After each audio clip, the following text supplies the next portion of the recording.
Summer destination na malapit lang, we got you. Dahil pwedeng makapagpapresko ng hindi lumalayo sa Metro Manila.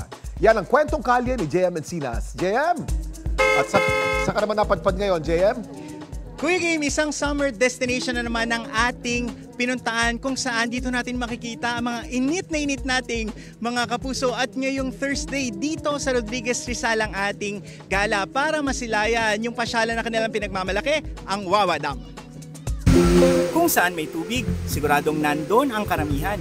Imbes kasi na umakyat daw sa ulo ang init, iligo na lang yan. Sa Rodriguez Rizal, dinaragsa ang sikat na Wawa Dam. Hindi po ang weekend pero marami na raw ang pumupunta rito. Malapit daw din kasi ito sa Metro Manila at ang gastos pasok sa budget.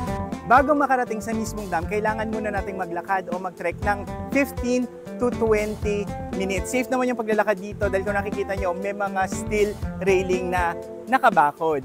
Worth it naman ang paglalakad dahil ito naman ang bubungad sa'yo. Ang napakagandang waterfalls ng Wawa Dam. Pero kumpara noong mga nakaraan, mahina raw ang daloy ng tubig nito ngayon. Sa ngayon sir, medyo mahina kasi kaysa nakaraan, halos kalahati sir talaga ang nawawala dahil sa harang ng dam sir. Ganun pa man, masaya pa rin ang paliligo ng mga bumibisita rito, gaya ni Aisa at ng kanyang pamilya. Ang ganda po ang tanawin dito, tsaka pagka po masarap pong maligo, nakakatanggal stress, bonding po ng family, mga kaibigan. Kailangan na magbayad ng 20 pesos na environmental fee. Meron ding picnic tables at floating cottages na pwedeng rentahan ng 100 to 200 pesos. Pwedeng magbaon, pero marami ring tindahan na pwedeng bilhan ng pagkain. Meron din silang boat tour para maikot ang magandang tanawin ng ilog sa halagang 250 pesos.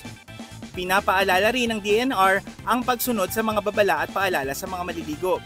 Na sa bawat summer destination na ating pupuntahan at water activity na susubukan, laging magbaon ng extra ingat. Live mula dito sa Wawa Dam sa Rodriguez Rizal, ako si JM Encinas at yan ang kwentong kalyeng dapat alam mo. Kuya Kim! Maraming salamat, JM Encinas.